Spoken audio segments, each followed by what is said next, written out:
Monday Night Lights, Monday Night Lights, Monday Night Lights. Let's talk about what's been going on at Viking Ice Arena. You've never seen a league so exciting and tough and fast. It simply must be discussed on an equally exciting and tough podcast. What's it called? Monday Night Lights. Yeah. Monday Night Lights. Monday Night Lights. What's been going down on the ice? Who are the leaders? Who are the failures? The Ducks, the Tigers, the Nordiques, the Whalers, the Seals, the Americans, the North Stars. Who's gonna stall? Who will go far and earn the keg? Who's gonna earn the keg? We'll find out in time. Give us a holler on the whoop line. The Monday Night Lights podcast is back. Brian Piercy along with Andrew Hedis. How you doing today? Spicy Lettuce is doing rather swell. It's a fantastic day because preseason Red Wings just started, and we have a lot to recap from last night. Preseason Red Wings have started. The North Stars was yesterday, so you can forget about that. Speaking of the North Stars, our other co-host Troy Otto is magically gone. Rumors about why swirling. He's hurt. He doesn't want to get that Cry Sack award. Many reasons why. I don't know. I'm pretty sure he has to put his kids to bed because his wife is sick of doing it on Tuesdays. So. You know, that's fair, but we were able to find a fill-in today, Mr. Dougie Fresh. How you doing today? Good, man. I didn't know he wasn't coming, though. That makes three of us. So it was just kind of a last second, like, oh, I probably am out tonight. No 100% confirmation. It was just kind of a, I'm probably not going to be there tonight, and then or something along those lines. Where like I'm not there, but it wasn't 100% like. I will not be there tonight. Find a substitute for me. We could have gotten Skillman out here. Skillman, if you're watching, you got a spot next week, baby. You want this chair? I feel sad. I feel like if you would have known he wasn't there, you wouldn't have showed up. Like, we're not cool enough for you. No, it's because I was actually secretly hoping he was going to show up to bail me out in case we were abducted in the basement. That was a true statement. So Piercy just took us to his basement in the well, and I feel like it was like It Too, where they like go into the well and they're like going down and like following the clown. I'm like, where am I? And you go through three different rooms, one with some gear out, another room with like, I don't know, like an open fridge that wasn't working, lights flickering, and then all of a sudden I look to my right and I see Dougie standing next to Piercy, and Piercy opens the closet doors slowly. It creaks open. And a magical glow of beer comes out. Yes. And then a door slams shut. Well, unfortunately, you made it out alive. So. I did jump in ahead of his arms, but that's fine. Oh, I'm sorry, Mr. Doug, offering him a beer, looking at impressive stuff. I thought you might appreciate my collection. I do. It's very, very impressive. So, worst comes to worst, just trip me, and then you can run up the stairs because you got those quick legs, and I'll stave off Piercy. I guess. Thank you. So, anyways, as always, leave us a voicemail. We've been low on that, Sam. I'm talking to you, 714-75-WHOOP. Email the show at podcast@mnlhl.com. Follow, subscribe to Twitch, and rate the podcast. If you want to come in, just like Dougie did, send us a message, or we'll try to recruit you for that fourth mic. Moving on to news and rumors. Our first item of the day, Mr. Wilkie is back. Officially had his debut last night. Hedis has his phone volume up. But, he played for the Americans against the Ducks. Hedis, how did you think he looked? At first, I didn't really realize it was Wilkie because, like, he's looking slim. As Dougie said, he's looking trim. And he looked great out there. I mean, for a first look, for someone that, I think he plays another night a week, right? From my understanding, he plays one more night a week. I don't know if he does or not. Well, anyways, maybe he doesn't. I don't know. I guess someone the well here is clueless whether he plays multiple times a week or not, but he looked great out there. I mean, he filled that perfect spot for the Americans. I mean, nothing on Sam Mackey, but I mean, the way Wilkie was wheeling the puck back there to Proctor and some of the forwards like Antioch. Yeah, that was good. It was good seeing him. He wasn't very vocal. I only said hi to him like once. He kind of was like, hey. Hey. Typical Wilkie. He's good guy. The nice thing about that is we were talking about in the preseason is we'd like to see Manny up at forward a lot. And Manny was out last night. He actually was at the arena, but he was out. But Will actually having the ability to move Wilkie back at defense, will that allow Manny to move up? I think so. And what will that do? When's he coming back, though? For Manny, I'm not sure. I heard some rumors he had to go to the doctor or something, and for safety, he's staying out. I'm not really fully aware of those details. Obviously, we're hoping he's back as quick as possible. When I spoke to Manny, he said probably another week or so. So, I mean, maybe expect beginning of October time frame. Probably he'll jump back on the ice, and that'd be a huge boost to the Americans, which have had kind of the rotating door there for their team. Yeah, sure. I believe they had 3 to 4 subs, maybe 5 subs again. So they've had a tough time with that. I know, Sips, we know the guy's made of glass. Woods, we knew he was on vacation on a business trip for a couple weeks. We knew that. Just the rest of the team. Probably in Salamanca, chatting up the babes with his where the hell is that? East side like suaveness and chatter. No, I don't know. It's in Spain. It's like a coastal city in Spain. Didn't he just get married or something? I don't know. I'm just BSing. Sure, fair enough. Yeah, but I feel like that could be some, good strategic wise to have Wilkie back there. We'll see how long Sam is gonna till he's back. Obviously, health wise, we'd like to be back as soon as possible. But this could be a nice little coup for the Americans. This one's a little bit fun one, especially since Troy isn't here. Last week after the first game of the year, I started hearing from multiple GM sources that Troy was actively shopping his brother Ty to try to trade him.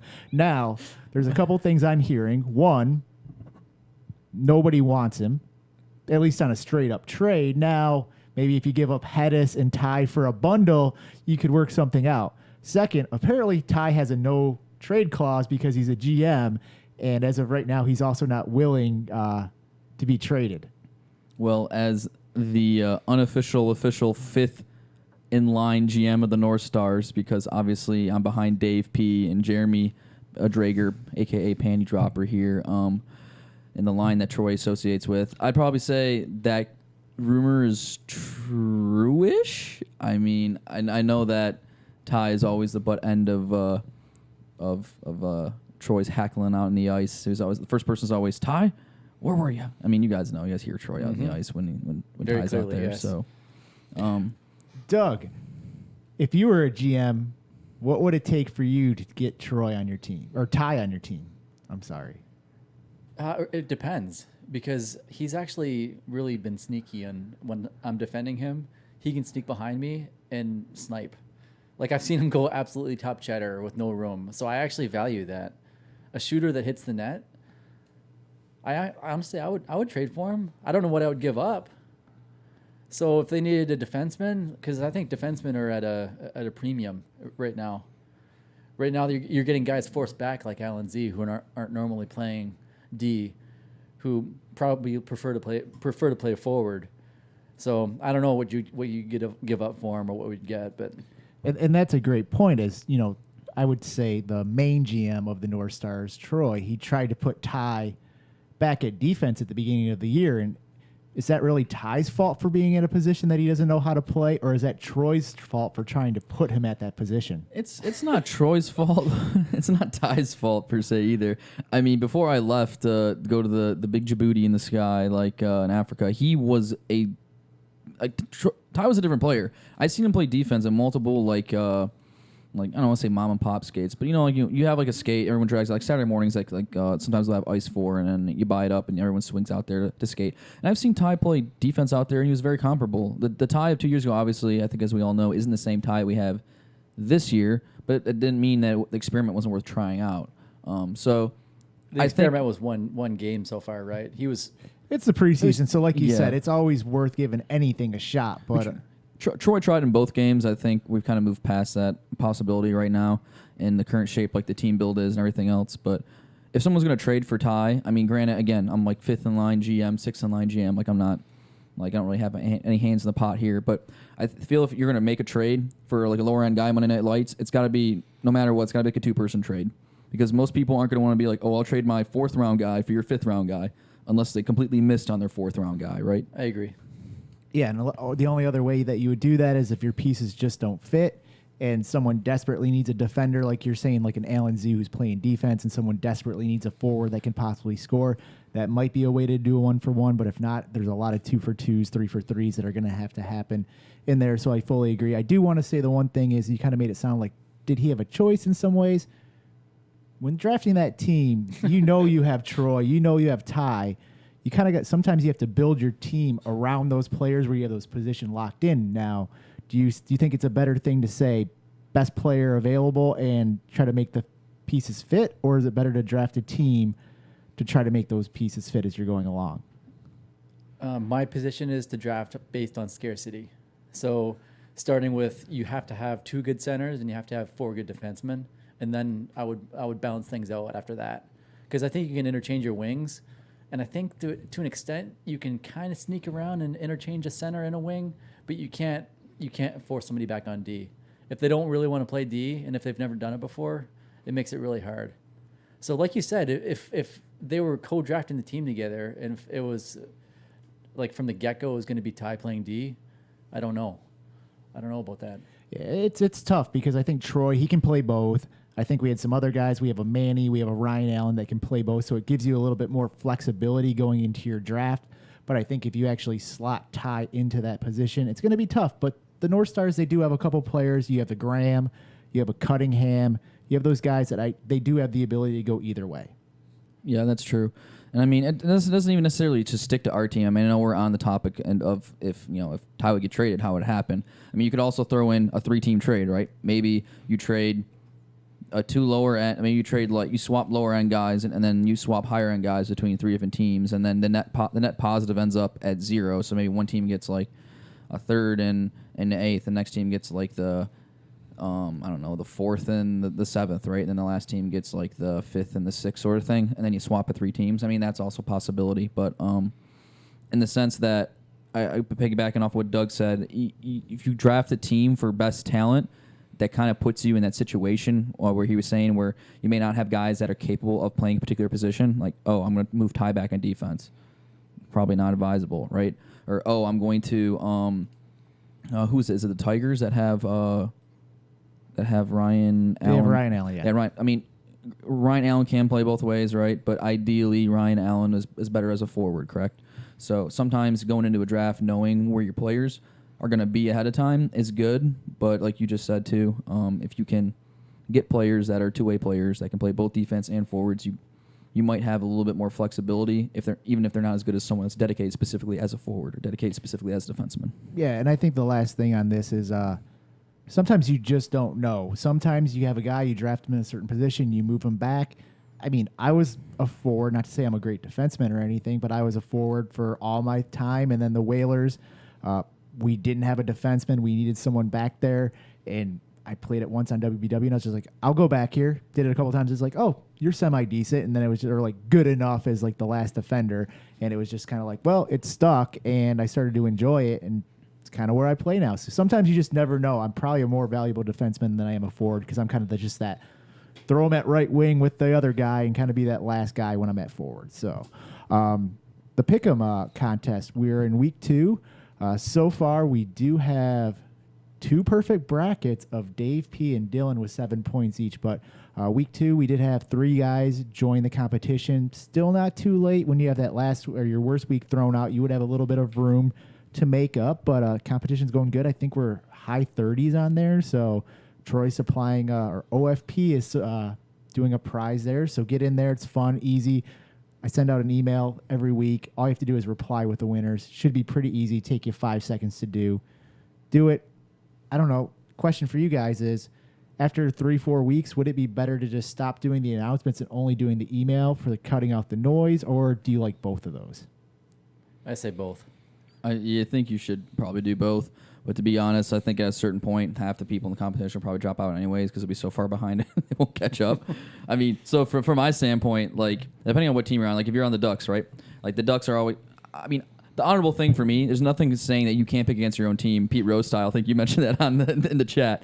So that's what I'm doing. You could always pick against like your own team, right? But like, I don't know, to me it's like not an honorable thing. Like I feel like if I want to, hey man, I want to win every damn game I can. So I'm gonna always choose my own team, even if we're like 0-10, or if I was 10-0, like I'm still gonna choose my own team regardless. So I know some people will be like, oh, I'm gonna, I'll choose another team, and it doesn't affect their gameplay or anything. But to me, in my own head, I'm like, I gotta choose my own team. So after probably, I don't know, we'll see. After a few more games, I mean, it might be more advantageous, not just to forget about it for me personally. But Doug, you're sounding a little guilty over there. Do you have something you want to tell us? I admit it. I was the one that said Pete Rose 2 weeks in a row.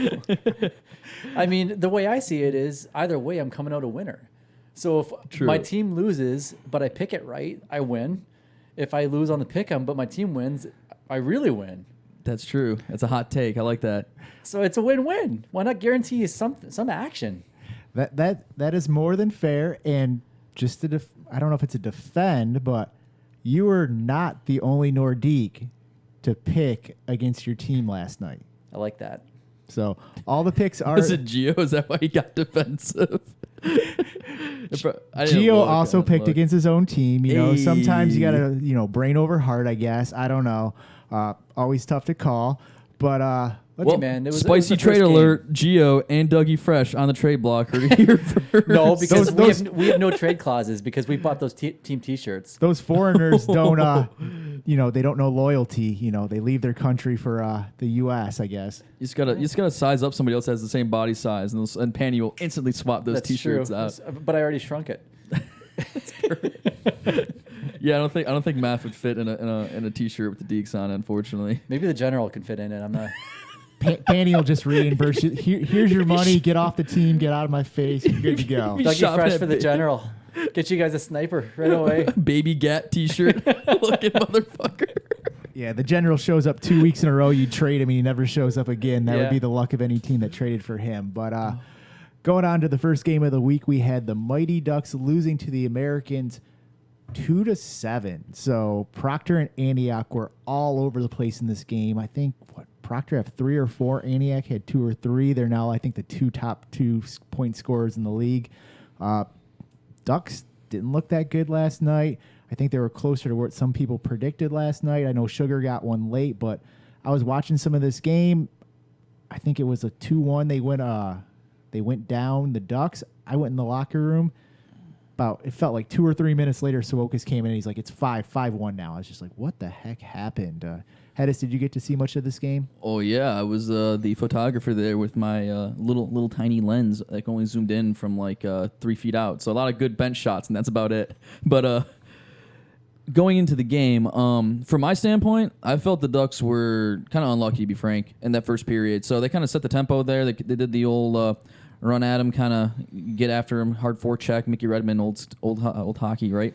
And they probably outshot the Americans the first period. I mean, if you're looking at total shots, I mean, the Americans maybe had like just throwing numbers out there. If the Americans had 5, they maybe had doubles. They had like 10, let's say. But the Americans, the difference was they capitalized on their chances. They got that one shorty, I think, with their second goal. Mm-hmm. No, the first goal Pellet got when he went glove side on Cam when the puck was kind of in his skates. I think Cam is like, I should have stopped it. I mean, it was still a good shot. I mean, he still threw it like far side off, almost underneath the crossbar. So in a spot where you wouldn't expect him to get stick on it. But long story short, I mean, they've controlled the first period and they were down 2-0. So anytime like you feel you are aggressive, you are being the aggressor, and you're putting a high forecheck on, or you're making clean passes out of the zone, you're making the right plays, and then you're down 2 goals, especially 2 goals that like you can't really control. That can kind of eat away at your the mentality or at the momentum of the game. So I mean, going in the second period, they were still kind of keeping it up. They didn't get a goal in the first 3 or 4 minutes. The Americans got that 3rd goal, and I was talking to Rubel at the bar last night. He said the wheels fell straight off. So after 3-0. They just like packed it in like, oh, all right, we lost 3-0. Let's just get this game over with. And they're just trying to ride it out, and then they just poured it on from there. I guess from the sounds of it, I didn't see the 3rd period, unfortunately. Yeah, with I know we were changing together. How much did you get to see of this game? I saw enough. Like for the Ducks to stick up for them, I'm encouraged because Ben and Sugar and Busta were flying. They didn't capitalize. There was a couple of whiffed shot attempts that probably could have been goals. At least one of them probably should have been a goal. And they looked good. I thought Turtle looked good. Obviously, Rubel was flying out there. He's like a 4th forward at any time, just controlling the play, rushing, controlling possession. So there's encouraging signs there. But isn't the Antioch Proctor? Isn't that from the Americans 2 years ago when they won? Correct. Yep. They have a thing, right? And so Antioch knows I love his game. He was on the spring squad this year, and I was like, just Spitz baby. I was so excited to draft him because I know exactly, my personal viewpoint, what his strengths are, and I just think that he's just a perfect 2-way player where he's always in the right spot and he's always in the right spot to get a really good quality shot. And that's the first goal that I saw him get yesterday was classic Antioch. Just gets into the slot area and lets go of that little snapper he has, and it's a bullet. Yeah, 2 feet off the ice. He can finish for sure. It's crazy, his finishability. Another thing I haven't heard anybody talk about as of yet was week 1, the Americans were without Star. Star's back this week. He helps move the puck around. He cycles things. He can shut down people. I feel like that was big over there. Rubel, we talked about this last week. He's all over the ice as that fourth forward.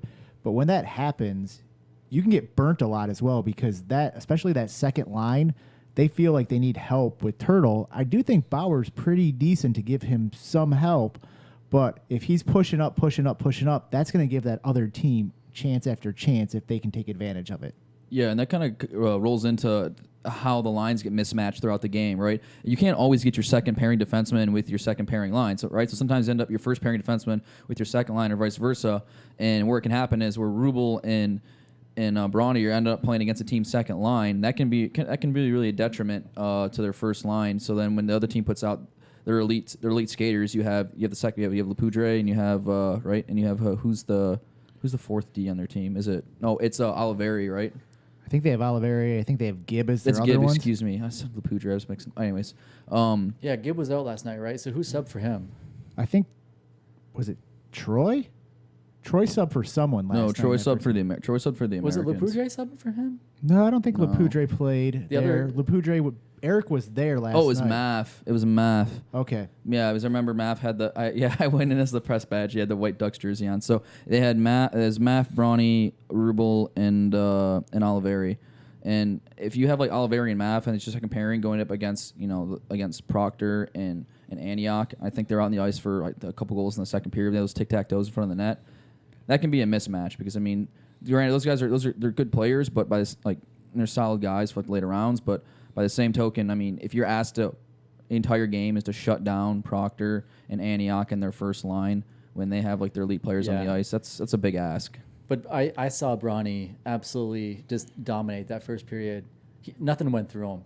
And he was honestly just taking the puck right off his Proctor stick and going way up north with it. It was a tale of two. It was a story of two tales though, because in the second period, after they got down 2-0 and that third goal went in, they started pinching left and right. Rubel was over pinching, got caught 3 or 4 times. Okay. Brawny pinched once or twice that. on the fourth and the fifth goal. Kimmel was like, "Who's playing defense?" He's like, "Is that Rubel?" And Rubel was below the hash mark. So they got some things to sort out the Ducks for sure. Because obviously, if your defenseman pinches, a center needs to rotate back out, or one of the wingers needs to rotate back out. And if when you're down 3 goals after the first, you're just trying to score goals at that point and catch up. You're just trying to get yourself back in the game. So, and I know at the end of the day, probably one of the tiebreakers are goals for and against type that plus minus, but I totally agree with pinching in those times. You're down by 1-2. It's getting late. Pinch up. If you give up a goal, who cares? Try to get that tie. Try to make something happen. If you get that goal and you bring it to 1, you never know how that momentum can swing. Or even if the momentum doesn't swing, you get a lucky, cheap goal later in. You never know what can happen. So I'm in agreement on that side of things. But especially if you have the ability of Rubel. He can skate back and catch anybody, and so can Star. Those guys can get away with the pinch. We know their top line of Ben, Sugar, and Busta. They're right up there with other lines. They're top quality, but when you get down, the Ducks, that second line is what we think, where all of a sudden you start getting anxious, you start wondering what's going to happen. It gets a little bit scary, but they're definitely going to have to be a team that plays from a winning point or from the top. They can't be down. That's going to be a tough point for them. It's like the Seals last year. Sounds like it could be the North Stars this year. Yep. So I guess the last thing I wanted to touch on, though, I think was probably a nice win for Jay Flo back there too, to get his feet back underneath him. Not that it was his fault first week, but he had a lot of really nice saves in the first period. That they may not have been grade A scoring chances, but there were shots in high danger areas, but some that you expect the goalies and Monday Night Lights to save, and he made those saves smartly. So. Yeah, our next game of the night was going to be the Tigers defeating the North Stars 3-0. This was the debut of the Tigers franchise, and probably more important to everybody's view, Mr. Matt Taylor. The Tigers Nordiques.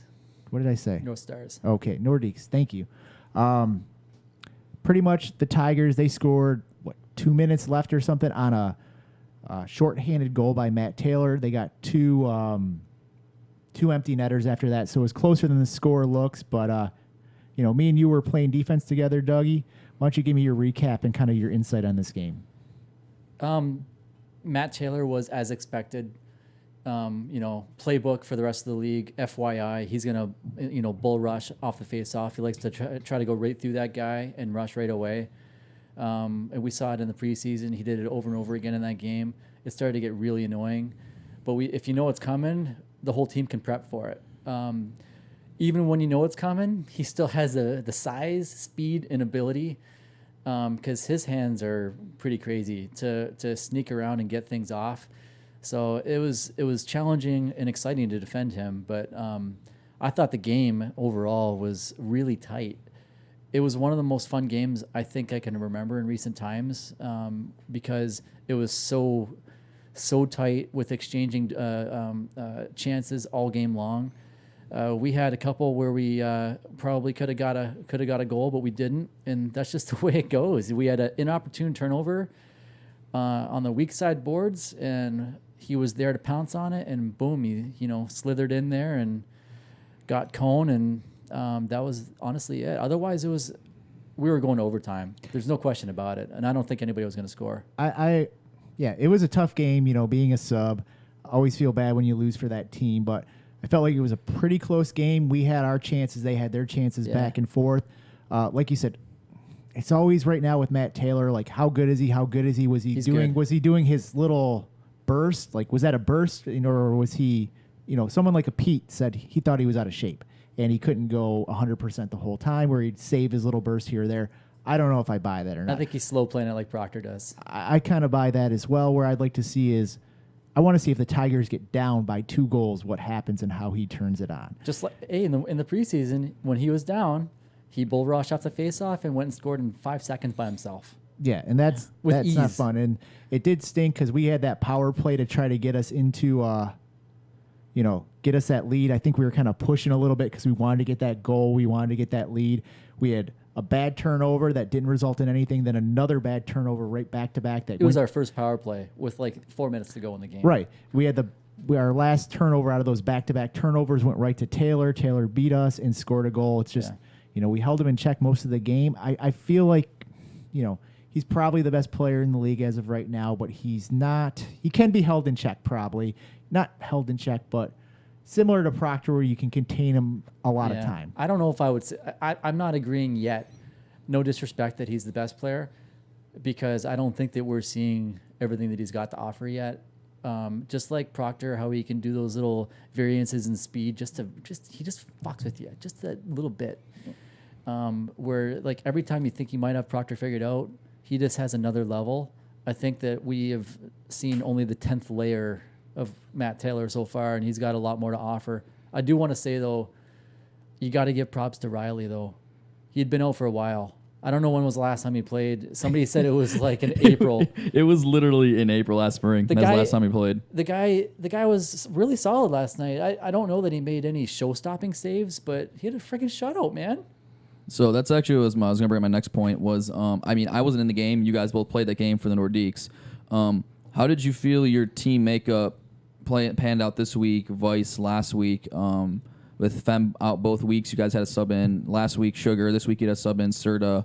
And then obviously you're in for Panny again. So the subs last week, you had what? You had Sugar, and who was the other guy that subbed last week for you? Myers. And this week you had Piercy and Serta. I mean, did the players play any of a factor for your team at all, you felt? Or did you guys, or it was just kind of like a plug and play, you're good to go?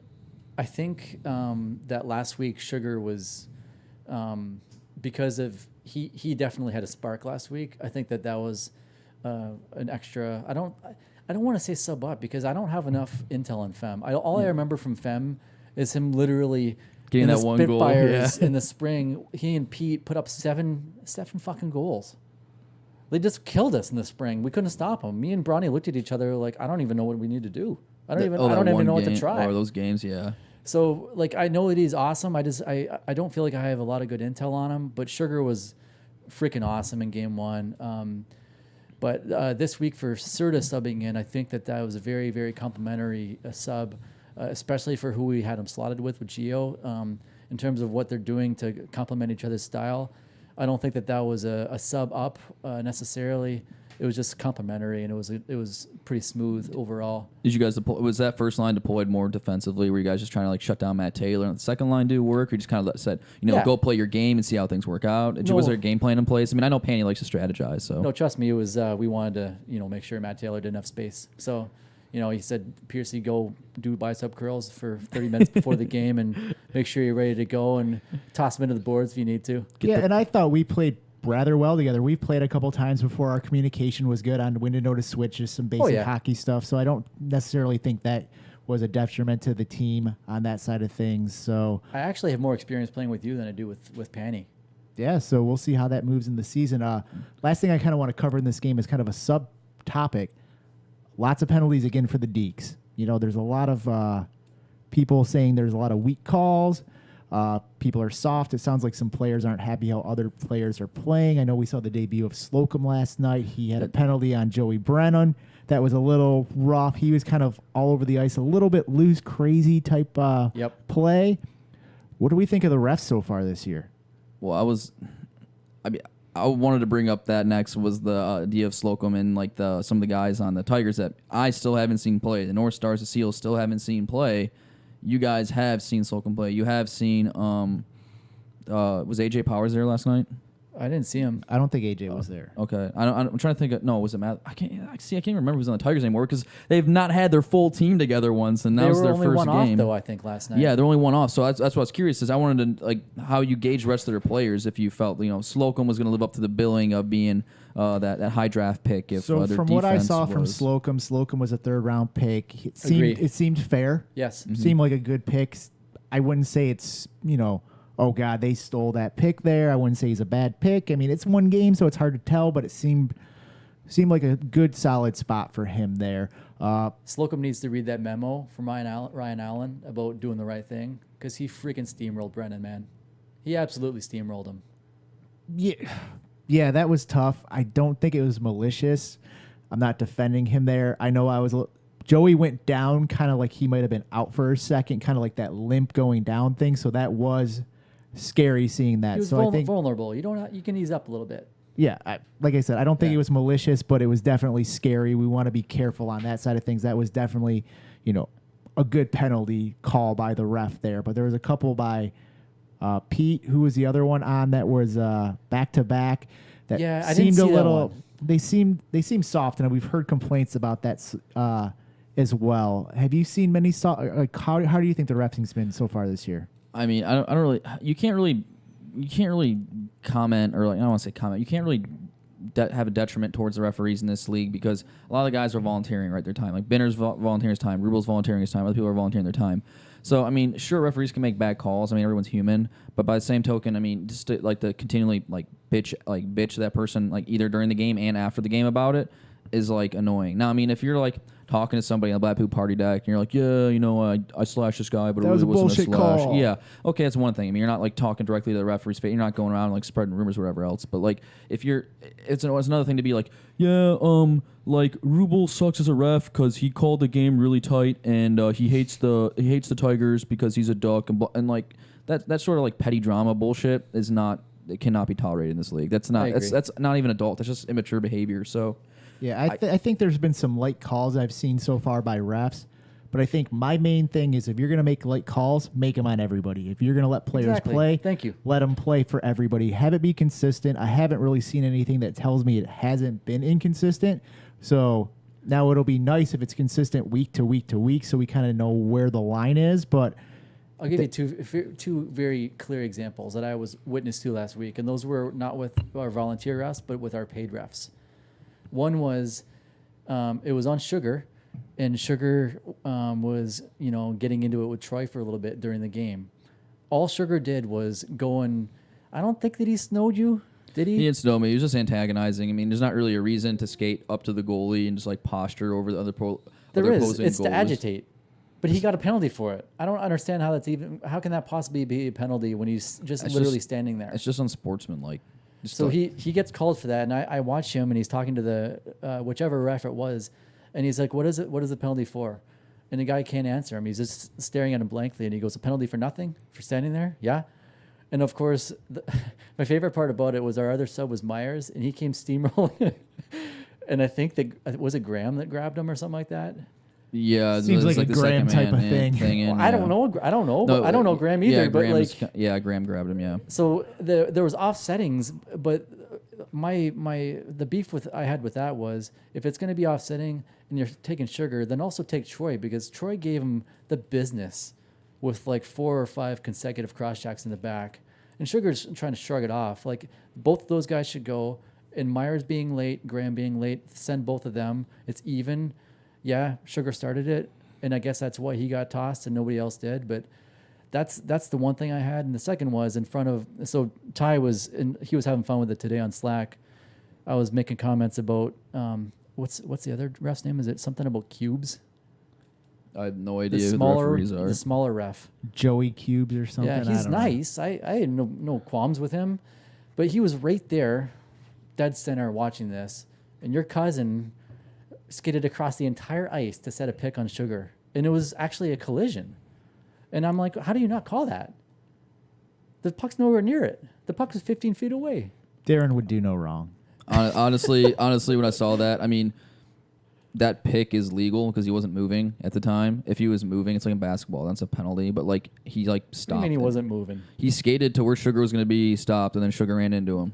But that we're getting sidetracked from the point. Because some of the stuff is from last week, and we're trying to talk about the refereeing of this week, and I guess in refereeing as a whole in the league. So if the league is going to go softer in this league, right, in this year, and we have to play more sporting behavior, like less two-hand lumberjacks, and you wind up like all I do on Friday with the Worms when I sub, because I can't skate to save my life. I just two-hand lumberjack and unleash. You have a giant one, and you're actually really good at it. Sometimes you do the one-hand giant swing too. You have a giant one.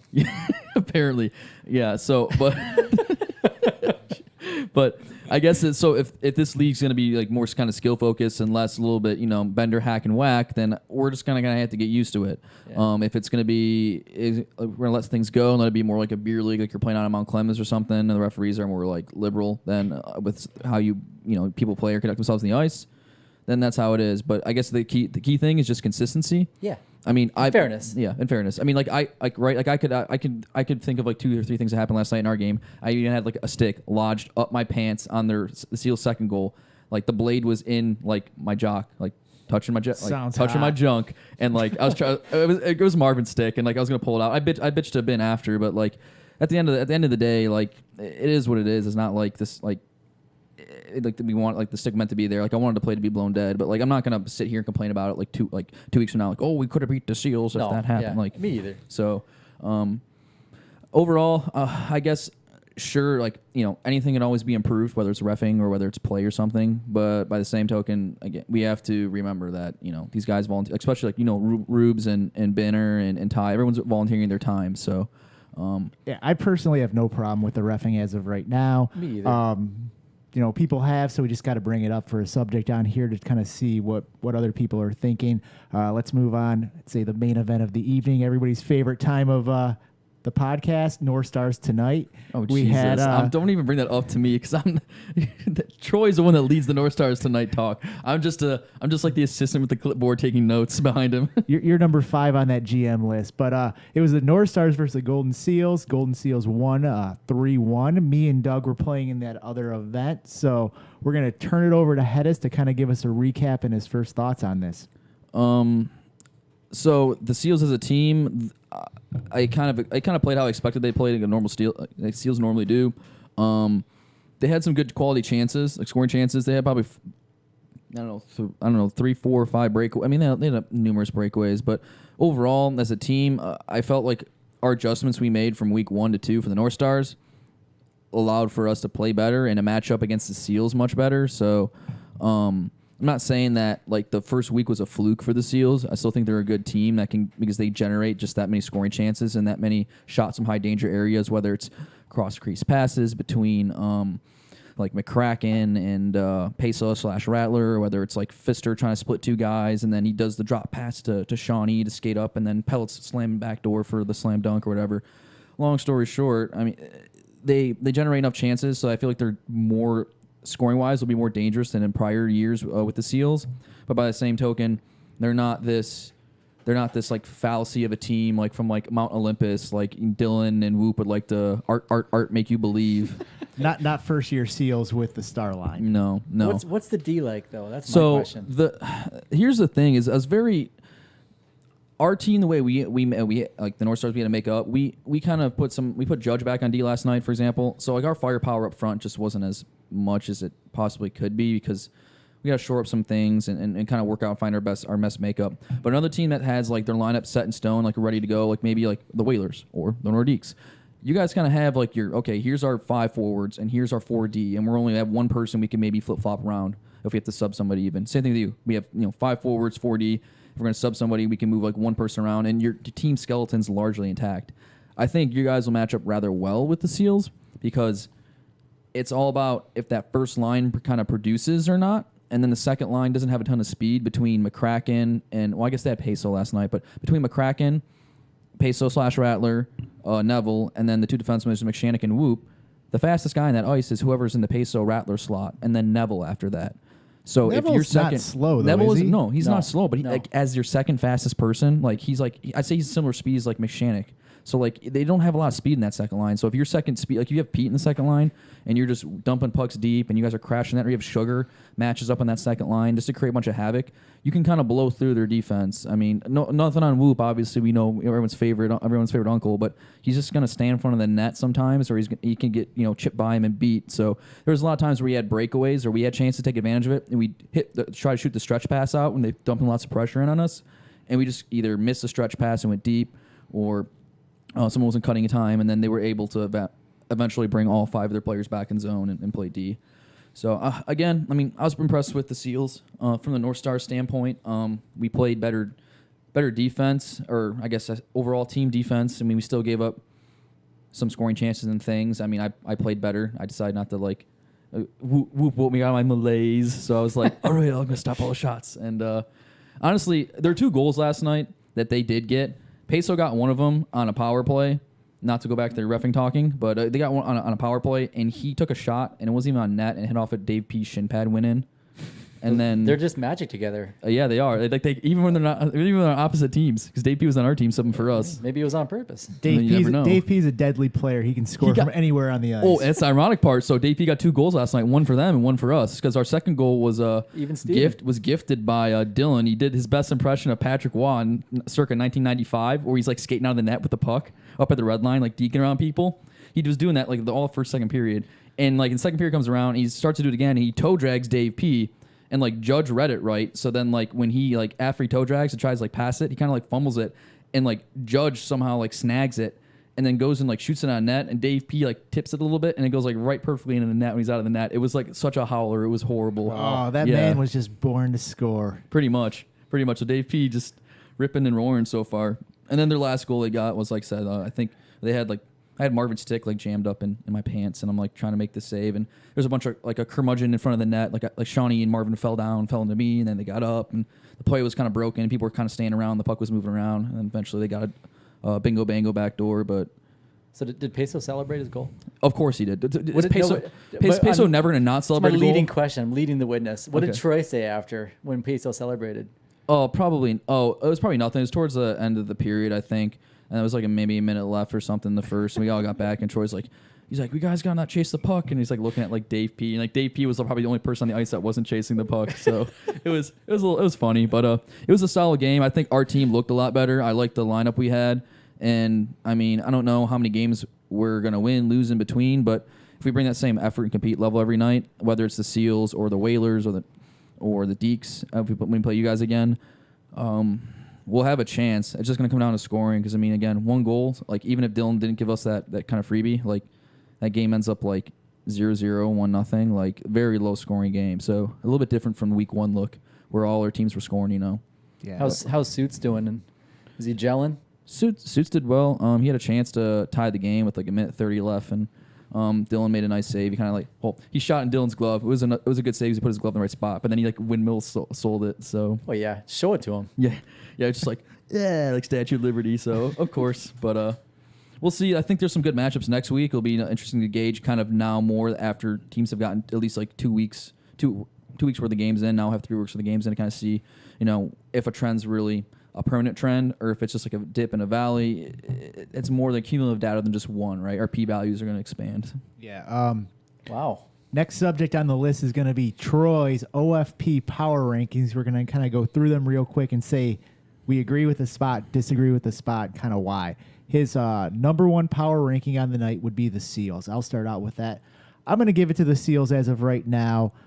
They're 2-0. They have 6 points on the season. You know, until you lose a game and that nobody else is undefeated or at your level as far as points wise, it's hard to say that you're not the number one team as of right now. I can't argue that. It makes sense. I mean, the only other two teams you could I can't even speak. The only other two teams that could possibly be in competition with them would be the Tigers and the Whalers, right? And they both only played one game because they're both undefeated as well. Yep. And the Whalers only got 2 points on that night, vice 3. So I guess I'm gonna. I mean, I don't want to put. I wouldn't want to put the Seals because I mean they played a good game last night, but by no means did they. I mean, it was. I guess it was like semi-earned, because, like the bounce and everything else. But by no means it was some dominating performance like the week before with the Americans. So, like you said, yeah, it's super early right now. They're leading. You kind of got to give it to them. Yeah, you gotta give them because that. based on like just the points and the other factors that have been in the league, they're number one. Let's face it, it's kind of fun to see Whoop with a little bit of a strut back as well. So it's always good to see. You know, He's a beauty. his number 2 team in his power rankings were the Whalers. Now I'm going to disagree with this one. I'm going to put the Whalers as my number 3 team. We only have 2 points on the year. We had a bye week this time. We took the Ducks, who, in my opinion, are near the bottom of the league. We went to overtime with them to get that win. So as of right now, I don't think that we could be ranked number 2. I'd probably put the Tigers at number 3 because they had almost their full team there. We finally got a full look at them. And giving up 0 goals on a team that the league expected that you would be in a shootout most nights just kind of shows their flexibility with their roster and what they can do. What are your thoughts on the Whalers as far as their? So the Tigers would be my number 2 slot. Number 3, obviously, for me, I'd probably go with the Whalers because, again, they're like the last undefeated team in the league. They got 2 points that night. I mean, sure, it wasn't a good win, quote unquote, against the Ducks, but they grinded one out. And sure, they did get outplayed at times against the Ducks, yes, but by the same token, they still grinded out the win. And that, at the end of the day, that's all we care about, right, in the league is results. So the Whalers be number 3 for me. Yeah, Troy's was 3 was actually the Tigers. So Tigers and Whalers, thoughts, Doug? I have Whalers too. The reason being, I think that they have 2 forward lines that have 2 dangerous people on them both times. They're all the word I was using today was pouncy. So they can easily grab an opportune puck, no matter where they are on the ice, especially if it's in the O-zone, and put it in the net. They're all shooters and scorers, and I'm talking about Serta, Trent, Dave, and Peso. They're all dangerous. That's just like I fully admit it, and they can all skate. They can all retain possession. They all have speed. So as a defenseman, with my selfish perspective, that's definitely daunting. And the Tigers don't have that.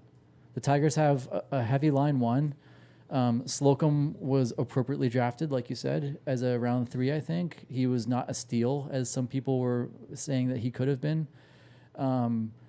So I just don't see it with the Tigers. It's one game, and I did not see them in preseason because I don't think they even came close to dressing a team in the preseason. They did. I think the most they had was 4 people. So it's super, like you say, it's super early, and we've got a very, very small sample size. I'm not going to use your fancy Q terminology. Overreaction theater is one of the fun parts of early on in the season. I love it. Let's face facts. Yeah. I'm just saying that there's no question in my mind. I understand the Steelers are 2-0 with 6 points, but I don't know that I'd even be putting them above the Whalers because I think the Whalers have a lot of balance, and you guys have claws, right? Well, the big Who's your goalie? Claws. But the huge factor though, it's supposed to be a week by week power rankings, right? So like how good each team each week looks. So I mean, the Ducks looked solid last week compared to this week. This week, I mean, outside that first period and the beginning of the second.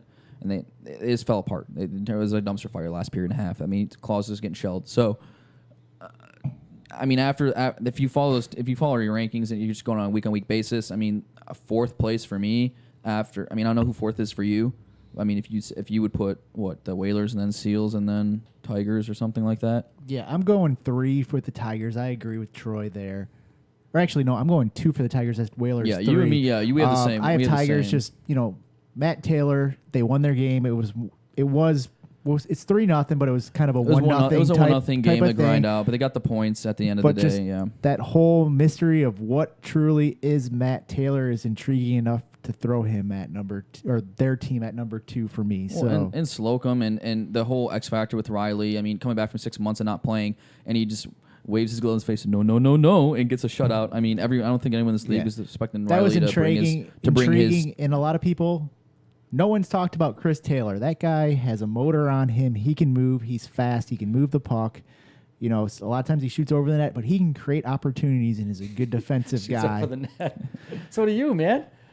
I'm not a scorer though. I got drafted in the 7th round, not the second. He says that, and I can just picture the shot from yesterday. McShannock had actually a early grade A chance where he came down the ice and he was in the middle of the slot, and like the defense parted ways, like the C, and he rips this wrist shot, and I'm like ready, and all of a sudden I'm like, oh God, he just threw it in the net, and he threw it in the net. That's right, the one above me, like 16 feet, like it's a good field goal from 25 yards out. Like All I know is that if Taylor or Piercy is about to take a clapper, and I'm in range, the safest place to go is it duck? Duck and hit the deck, because you're not going to get harmed down there. Because there was one that whizzed by my head yesterday from Chris Taylor that you were on the ice with me. I'm like, what the fuck? That's nowhere near the net, man. It's like shrapnel training. You just duck on the ground and let the grenade explode. Yeah, but no, he's I did think awesome it was funny as as a I player. had a slap shot that was semi decent. It actually probably went about shoulder height, which is low for me. But Serta came up, went to the goalie because I think it tipped off Charles or something. Went to the goalie, stopped it. Serta skated by me. He's like, "Why do you always have the puck so in front of you when you take a slap shot?" So he's like, "You need it more in between mechanics. the legs." So something I need to From the work captain. work on. You know, when you have this much power in your body, sometimes it's hard to God. control. Just come out. Are you doing a lunge right now? Stop, man. I know. I'm doing Are you curls. flexing? You know, Are you flexing your pecs for Twitch? That's not that kind of Twitch stream, bud. I'd have my shirt off if I was doing that. So. Okay, all right. So we're distracted. What? So I need some shooting mechanics lessons because my shots are like arcs. They don't even get to the net before they're arcing down again. That's still one of the best goals in Monday Night Lights history. Like if we're doing like top 10, that's like number 2 or 3 in the Off of list. Charles's ass, Yeah. straight rainbow shot. Yeah, that was so sick. That Number four Yeah. in the rankings for the Americans. I think this is pretty appropriate here. I feel like week 1, we saw a big dud out of them. Week 2, they have Star back. I feel like that's a big difference there. Proctor and Antioch got on their horses there. Obviously, you want to see Manny on that team. And the addition of Scott Wilkie was huge.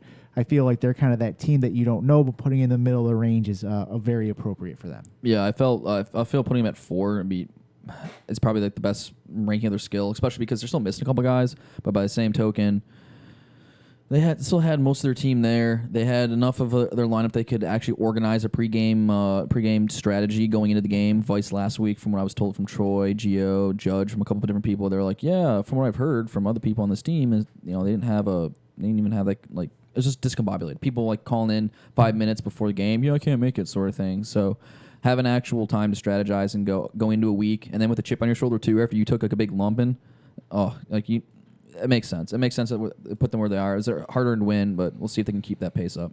I have them as my 3, my Americans. Spicy. That is I spicy. like it. Spice ratings. Give us a little details on jalapeno. why. Yeah. Proctor, man. So you can't count Proctor out. He's a freaking driving force of this league.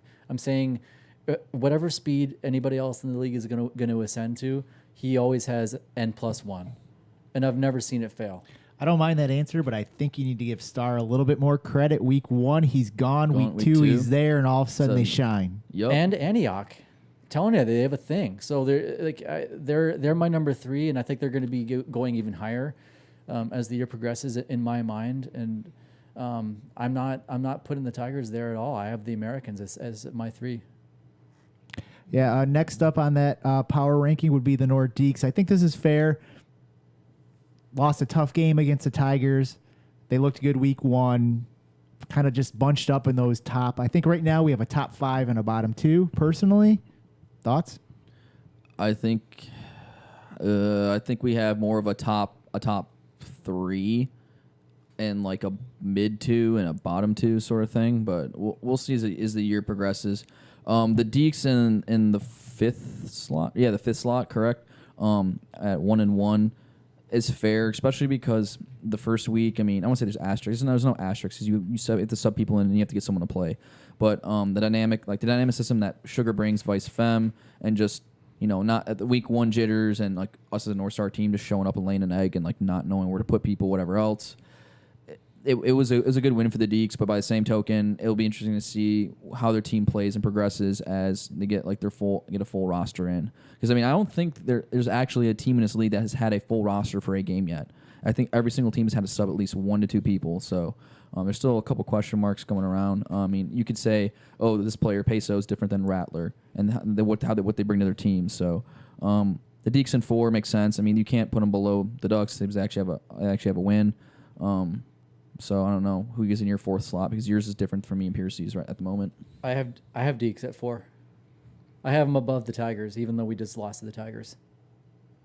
And that's a hot take. Yeah, we got another reasoning now. Dougie bringing the Canadian. He's saying sorry as he tells us down facts. for Drager every week, and you bring in someone like a Piercy or a Myers. Oh my god. That's so. There, like you say, there's going to be subs every week, but Hedis, I believe it was you that said it tonight, even that we have our lineup pretty much set. You know what the drill is with the Nordiques.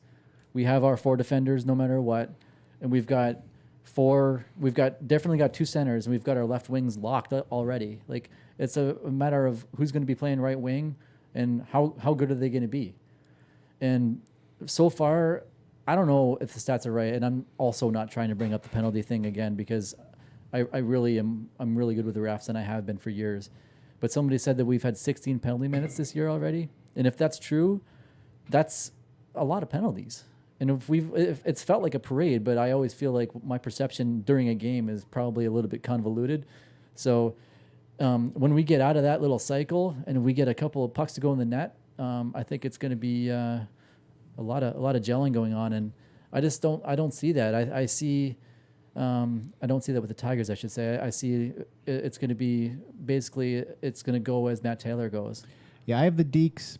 I agree with the Deeks ranking here, but I think the caveat is we have not seen Fem on that team. That could be a huge bonus there.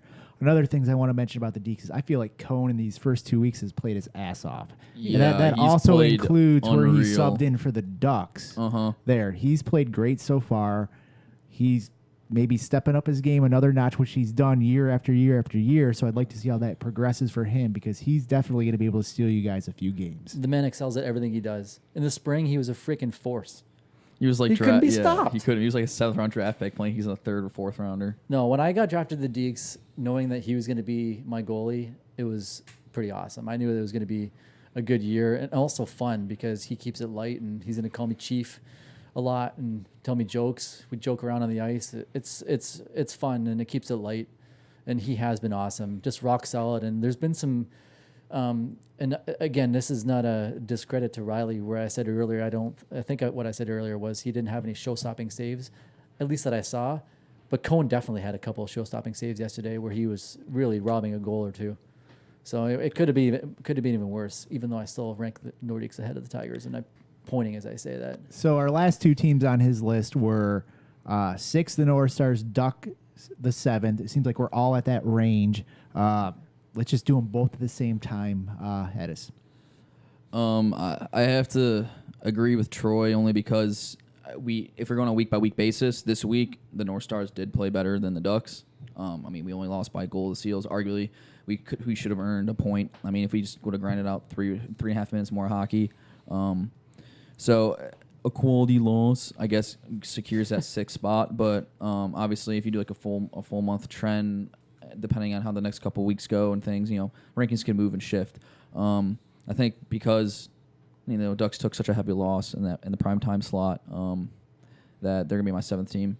They outplayed the Americans after the first period, but as soon as the first 2 minutes in the second period, kind of 3 minutes, the second period went bad, wheels fell off the wagon. They just quit, which is never good to see. Even if you're losing 3-0, 4-0, if you're a goalie, if you're defense, if you're a team, you just still try. You want to grind it out. Just same in the Worms we were playing on Friday, right? We were losing, I don't even know, we were losing like 5 or 6-1 or something. And I'm still out here diving. Piercy's still out here like diving at people, whatever else. Dave P's getting punched by some 49-year-old dude with like one tooth and stuff. So I mean, we're still trying to grind out. We still have some respect or pride. I mean, even if we're losing by 5-6 goals. So I'm not saying that the Ducks guys don't have that, but you could visibly tell that they had kind of the body language. They kind of given up. The momentum had undoubtedly it swung towards the Americans. So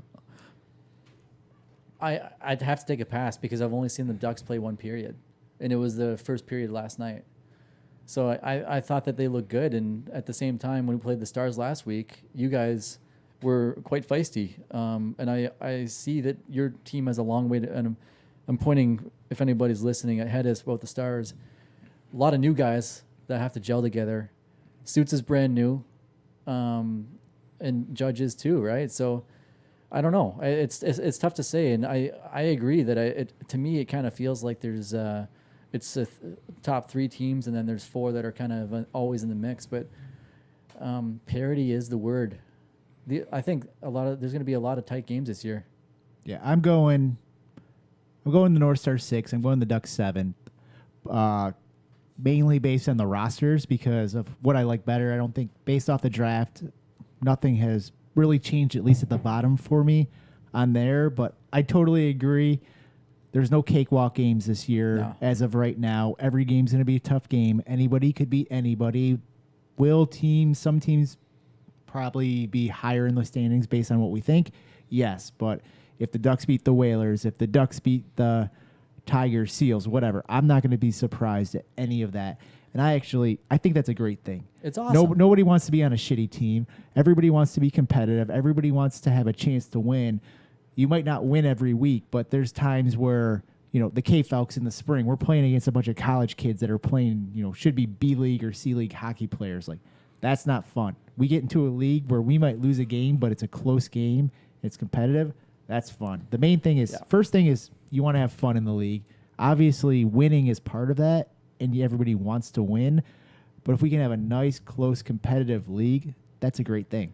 And we're pulling that off with 10 new guys this season? Mm-hmm. And I said it when I stepped back into the preseason games in game 1, and Piercy, you and I talked about it on the bench last night. Holy shit, is the dynamic different. It's a faster league this year. It's in terms of defending some of these guys, and I've now defended Matt Taylor twice. It's very difficult for a guy that, for me, that I didn't play any sort of competitive hockey forever. I stopped playing when I was 10. And coming back, and this has been my learning curve, is being in the MNL, and then trying to deal with Proctor for a number of years now, and then trying to deal with the Matt Taylor now, and it's not just them. I mean, when Suits is coming down on you, he's got a killer speed as well. And when I don't know what it's going to be like when I have to play Fister, but they're freaking scary, man. Like when Serta's coming in on me and Sugar, It's crazy. I mean, it used to just kind of be 4 or 5 guys, but now it feels like it's 7 or 8. Yeah, now every team has at least 2 guys that do that. Yes. And it really comes down to, I think some of the things we haven't really talked about. I mean, not to keep tonight rolling along, but one of the things we haven't really talked about is some of the the auxiliary factors in each game. Like people don't talk about is team management. Like, okay, so we want our first line up against their second line. How well can you do that throughout the entire game? A lot of times, people are, got to quick change. Maybe a penalty throws it off. Maybe, we need a shorthanded guy. I know Whoop yesterday, we had a power play in the second period, and all of a sudden, out of no man's land, Whoop he's like, Shawnee! Just starts screaming, and I'm like, what is that shrieking? And I realize he's saying Shawnee, and Shawnee falls over the bench, huffing and puffing, because he's just out there for a minute and a half, but they needed Shawnee out there so they could split up him and Fister to kill a power play with I think it was Peso and someone else because McCracken was in the box, so they needed certain people out there, and that's the sort of assignments that I feel can sometimes make or break your team. Absolutely. And some of the teams that have good win records so far, like the Seals, the Whalers, even you guys in your game, you guys did a good job in your first game, and evidently last night, it was a close 1-0 game. You guys have kind of excelled at that, whereas I guess ourselves the first week we're very poor at that. The Ducks last night, after first period, they kind of got away from that. I didn't see Sugar always out against Proctor's line, so it'll be interesting to see how much that plays a factor going forward, and how much I guess metagame you can do off the ice to kind of hedge your matchups and make sure those 1 or 2 skaters in every team just doesn't take over the game, and it can actually be a parity based game. It's very interesting to me because I think there's been last year with WBW. there'd be me, Joey, Trent a lot of times playing 3D. No problem, no issues, no nothing. You know, sometimes you're playing K-Falks. You're not really tired playing defense the whole time, but like we played defense last Friday with WBW against the Icemen. We were tired by the end. Oh, I was gassed, bro. Last night was very similar. Like, I don't want to say it was probably slightly slower, but like have the energy level after the game was like my legs were feeling it. You could feel that acid in there. Just a change from the last couple years in MNL. So I like that. Like that's a thing of, you know, you're building up that strength, you're building up that challenge. Hopefully it makes you a better hockey player overall as well. And I'm even seeing, you know, just some of the breakout passes. We're, you know, in our league, we're starting to do that where 2 years ago, I'd say there wasn't many breakout passes. That was the exception to the rule. Even if they're not necessarily like the full breakout drill, you know, a lot smarter passes, not clearing the puck up, you know, getting to the people, kind of getting those opportunities. I'm seeing a lot of growth in those opportunities just in this new year. Does it change in November? Because it's week 2 right now. Is everybody just spazzing out because it's new and fresh? I don't know. That's a good question to bring up. That's a good hypothesis. We don't know. I mean, and that's what we're at.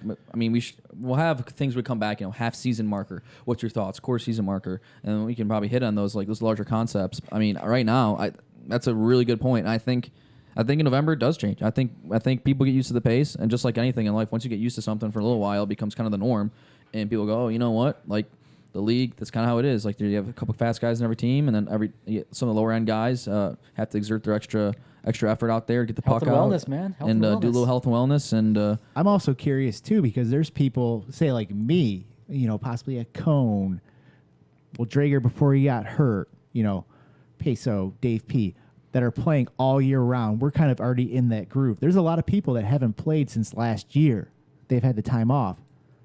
They could only get better in the next couple of weeks, getting back into that full groove as well. So that could even just make the league better, faster, kind of going. They're like I said, like I'm kind of near my peak, or you know, not near that. Oh, I'm starting out in the middle of the year, but there's a lot of people that are. So Riley might score a goal next week. Not only will he be a 0, he'll be a +1. Riley gets like a goal, just chucks it down the ice. Hey, I haven't played since April. I'll just chuck a shutout. Next week I'll score a goal. Is that cool? It's gonna skip. Yeah. Oh, you know, it's funny. He would because I'm playing that. So he just rip it and it would just skip where something weird would happen and go in. I'd be like, oh fuck. So one thing to note is this podcast is also available on YouTube, youtube.mnlhl.com. You can go there. We have a few things on there. Some of these point leaders we're talking about, goals, assists, penalty minutes, all that. They're available on the video cycling through, and we also have the standings. So if you kind of want to see what's going on with the league. But as of right now, we have the Seals at the top with 6 points, 3 points for the Tigers, 3 points Americans, 3 points Nordiques, Whalers at 2, the Ducks at 1, North Stars at 0. Now the Whalers and the Tigers have only played 1 game. So as of right now, we know one team does not make the playoffs. We have the North Stars 2 games in with 0 points, 2 games in with the Mighty Ducks with 1 point. How concerned would you be if you were one of those teams? It's too early, man. It's too early. I would say it's not too early to start being concerned. You know, you go down to the end of that lineup, you know, 1 game can mean the difference. 3 points can mean the difference between making it or not. 2 points can make the difference between making that. Every game counts this year a lot more than last year when every team made the playoffs. Yeah, I'm just bringing this back from when I was here. When I was in the league 2 years ago. My knowledge from then. It's never too early. Like you want to get as many points as you can as early as you can. I remember the Americans, like I said, 2 years when I was on the team, we started out blazing hot, like white hot, and we like our first 10 games, we only lost like 1 game in the North Stars. We beat the North Stars 1 time, and then we had like 1 shootout loss maybe or something. We were really good, and then we had 1 game against the North Stars where we got smushed, and they were starting to do their win streak. By the end of the season, from that game on, like in late November, December, to when I left to go to deploy in like I think it was late January, we lost. We were like 500 the rest of the season, under 500, and we went from like first place to second to third, almost losing to fourth. Well, the last game of the season was, I think it was like that the Seals had won and someone else, the team below us, had lost because the Seals weren't playing them. The Seals would jump both us and them, and we'd end up like in 4th somehow or 5th, like, and barely make the playoffs. It was this weird scenario, and it was like, boys, if we could have prevented this, if we would have just kept winning more games early on and didn't just crumple in November, right? Didn't crumple in December. So sure, it's September and the hockey, it's really early. And I agree with you. You want to give your team enough sample size before you're like, oh, I'm going to make a trade or I'm going to roast. That's where I was going with it. Oh, okay. Yeah, to me, it would be a knee jerk to make any sort of move at this point. To me, the meat of the season occurs in November, December, January. That's where you want to get a string of wins going and get momentum going because your roster should be set. You probably aren't thinking about trades at that point. And if you are, it's going to be a very, very fine-tuning trade. Not something like if you're thinking about a trade right now, you're probably thinking something kind of big. Yeah. I would think. But my thought is we have, I think, like 21 games or something per team. So some of these teams are 10% through the season and they're already behind. Like if you start looking at it, Tigers win their next game. If the Whalers win their next game, all of a sudden they're 5-6, and all of a sudden when you actually compare, it's the interesting of the standings, which I don't know how useful it would be to have like a games played section on there to actually look at it because you could add them up, but just as a quick thing, like those standings are 2 teams have played one less game, and like someone like the North Stars or the Ducks are still behind them. So that's a concerning point. For me, it's about the malaise of the holiday season. So once this American Thanksgiving comes and goes, right? Boxing Day, right? So once you get it through the Thanksgiving holiday and then Christmas, it messes with the schedule. We miss weeks sometimes, and also everybody's just really they got other things going on in their lives. So if you're still showing up and playing hard games like the Nordiques are going to do, right? It's going to be Nordiques. He's putting his team on note. Dougie is like the third manager in this tonight, locker room. Because Troy, the what's his Krysak Award for the North Stars tonight isn't here. I'm going to be Nordiques tonight. I'm taking the reins over. That's what that chair does. So go ahead.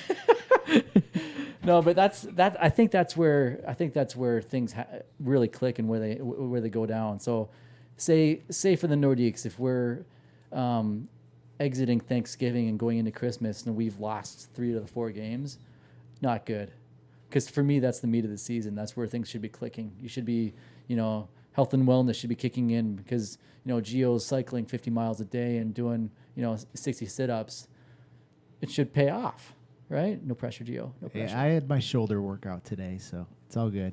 What does that have to do with hockey? Health and wellness, nothing baby. to do with. He just wants to gas himself up. You just said health and wellness. Stop gassing yourself up. No one cares that you do push-ups. We got it. Okay, so I agree. But I do think that this last team not making the playoffs does put more pressure on the whole season because it gives the season meaning though. The North Stars, for example, and I'll throw it over to you. The North Stars 2 games in, you have 0 points. You're minimum 1 point behind.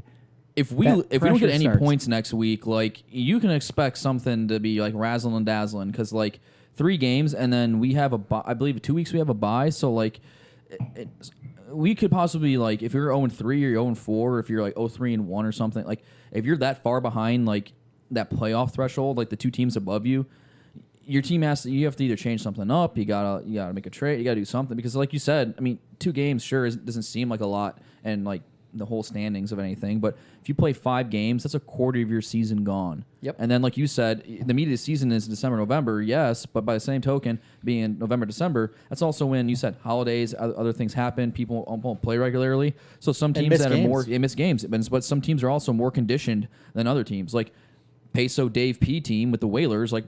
I think probably 8 out of your 10 guys or team all play at least 2 leagues and all play hockey regularly, right? I don't know if I can say that, for example, for like the Tigers, because I don't know anything about the Tigers, or maybe the Nordiques or the North Stars. Like, does Kimmel play another night a week? I don't know. Does Suits play another night a week? I don't know. Maybe this might be his only league. But my it's like the North Stars. The General isn't playing 2 nights a week. Probably Cunningham isn't playing 2 nights a week. Like you can name off. Ty's not playing 2 nights a week. You can name off a bunch of guys that if they get a break in between that holiday season and all that, that could really hurt their game as well. Exactly. So I mean, if you're not on the health and wellness kick already, like I feel right now is a health and wellness kick should be paying off. Yeah, an off season, people, you just drink beer, whatever else, hang out, but. You should be like ready to go, roll into the season. It's a new season. You should be kind of kicking the full cylinder. So then, when you hit those holiday periods in which everyone wants to be, a little bit more lazy, spend more time with your family, and I got other obligations in real life besides Monday Night Lights. You're gonna have some leeway there because like if you take a quality loss to the North Stars or the Ducks, right?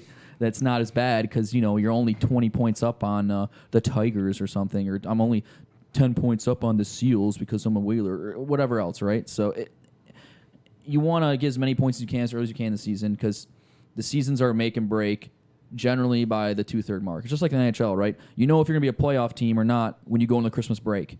If January 1st, if you are not in a playoff spot traditionally and statistically, you will have I think it's like a 15% chance to make the playoffs if you're not in the top 8, if you're not like the top 9, excuse me. It's like 9th through 1 because the 10th team is really horrible. Anyway, until St. Louis Blues until St. Louis did it last year, yeah. But and then you start pressing because I know one of the even though everybody made the playoffs last year, it was the elimination game in the first round, and I know even just being on the Seals, we were close to being able to get the bye versus the elimination. It's a roll of the dice, and man. that put a lot of pressure, and we played differently. And maybe it was good, maybe it was bad, but I would say we tried things, or at least played a little bit different that could have hurt us because we were going for it. And any team should go for it in that case. If you're the Ducks, the North Stars, the Seals, the Americans, whatever the team is, and you're in that 7th spot or you're only up by a point, you need to play to win, or you need to play to get those points because you don't know what could happen. So that gets scary.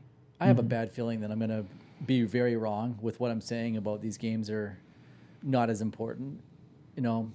I hope I'm really not going to regret saying that. But just remember, game 1 counts the same as game 21. Well, that's what I'm saying. That's the biggest thing is, you just don't know where your team's going to be, though, right? Because, right now, it could be a totally different situation in December. So what you're saying has validity to it, but, I just disagree because, like what Pierce just said, game 1 is equal to game 5, which is equal to game 20. So, the games in that midwinter break generally mean more from the eye test because you know how many games you've already played. You know what your record is. You know what you have to do and how many games are left. You're like, oh, we have 10 points and we have 5 games left. We need to do X, Y, Z to get there. Game 15 to game 20, yeah, they count more if you're going to make the playoffs. Going into the playoffs, your momentum. But if you're last place and you're out by 4 points and you have to make that up, they don't mean shit at that point. So you want to be playing good going into the playoffs, but you also have to be able to make the playoffs. That would matter, though. If you have 5 games left, you're 4 points out. That's only a 2-game point difference. But you have to hope the other teams behind you are also losing, though, as well. So, if you have 5 games left, you're probably going to be playing one of those 2 teams above you. So, which means you have to beat, the chances place are getting reduced every time we add a team. Yeah, that's another thing too, right? And you just said the word you just said was eye test, and I think about that a lot now because the 7th team and the bye week. The optics of looking at the standings, and you alluded to it a few minutes ago, with 2 teams already having a bye week, yet the standings are still kind of close. It's going to be weird as we watch the season progress, knowing that somebody has a game in hand, especially as the season's winding down. Somebody has a game in hand. It's like Premier League soccer, baby. One team's season's going to be over when there's still 6 other teams playing the last day of the season. I'm not falling for your soccer stuff, man. No, it's okay. You don't have to. It's football in Canada. But point being. So, speaking of next week, our matchups are going to be the North Stars at the Tigers, the Golden Seals at the Ducks, and the Nordiques at the Whalers. I'd say those are 2 huge games for the North Stars and the Ducks as far as point-wise. What game are you most excited to see next week? Or play in, I guess. Well, so I would say the biggest 2 games in a way are for the North Stars and the Ducks. They're both at the bottom of the barrel, 1.0 points. Those teams need points, but I think that it's fair to say the game of the week is the Nordiques and the Whalers. I think they're the 2 best teams for this week, as far as 2 closest teams for this week. The Nordiques, I think, have played tough. They played a great game against the Tigers. Tough loss. Whalers, I'd say they underwhelmed a little bit in week 1, where not to me.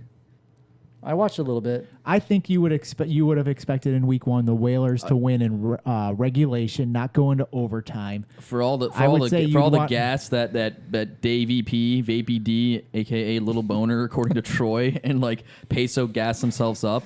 I would expect the Whalers to win fucking 5-0. But yes, I would say that's the game of the week. But I think importance is I think the North Stars and the Ducks, it's kind of a must-point game. I think more so for us North Stars. It's more of a must. It's kind of a must-win at this point. Not at this point, but it's kind of a must-win to a degree because You don't know how. I mean, you guys played the Tigers one time, and they had their full team, right? So, but like, by that same token, they've only played one game. You don't know the whole makeup of the Tigers. You don't really know if it's a continual thing. Is this just a one-off thing on Riley? Did they not get a lot of scoring chances? Our team has had scoring woes a little bit. We scored 3 goals over 2 games. Can we score goals against the perceived worst goalie in the league, even though he's playing like he did 2 years ago? So he's not the worst goalie. Or maybe he is, and that's just a one-game fluke. There's a lot of question marks, right? So next week, I think, is like the week of the question marks so far. I mean, the biggest question marks we've had, more so than the prior 2 weeks, because like you said, the Whalers and Nordiques, I mean, the Nordiques are coming off of a effectively 2 really good games, solid games you guys have played. I mean, technically... And we're getting Fem back. And you're getting Fem back, and then you're going into a game where the Whalers coming off a bye week, in which they felt they didn't play that well, so that's a really solid game. And then you have the Ducks against, is it the Seals, Americans? The Ducks are playing the Seals. The Ducks are playing against the Seals, which the Seals are high flying, right? The Seals are the best team in the league, and you don't never hear the end of it from Dylan and Whoop saying art. Well, we just played them and lost 2-1. Can the Ducks, which are 1 point above us in standing, can they have that extra oomph to solidify a win or get a point out of that game? And then obviously us and the Tigers I mentioned earlier. And where does it? I think it's a little bit early, but at some point in the season, say you're 6-7. You're cheering, you're cheering for those top teams to win, and so you can just essentially jump the other team. I don't think we're at that point as of yet where you don't really care, but that point's probably going to be coming in the next month and a half, 2 months.